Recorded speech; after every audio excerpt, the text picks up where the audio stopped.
বঙ্গোপসাগরের সক্রিয় মৌসুমী বায়ুর প্রভাবে উপকূলীয় এলাকা ও সমুদ্র বন্দরগুলোর উপর দিয়ে দমকা ও ঝোড়ো হাওয়া বয়ে যাওয়ার আশঙ্কা রয়েছে, যার ফলে সমুদ্র বন্দরগুলোতে আবারও ৩ নম্বর সতর্ক সংকেত জারি করা হয়েছে। মৌসুমী বায়ুর প্রভাবে ভোলায় বৃহস্পতিবার সকাল থেকে আকাশ মেঘাচ্ছন্ন অবস্থায় রয়েছে। থেমে থেমে হালকা থেকে মাঝারি বৃষ্টি হয়েছে।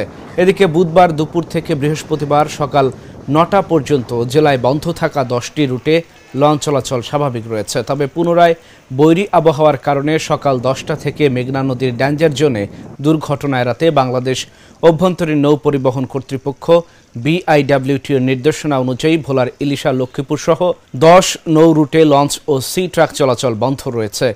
এতে করে যাত্রীরা আবারও ভোগান্তির মধ্যে পড়েছেন। তবে ভোলা লক্ষ্মীপুর নৌ রুটে ফেরি চলাচল স্বাভাবিক রয়েছে।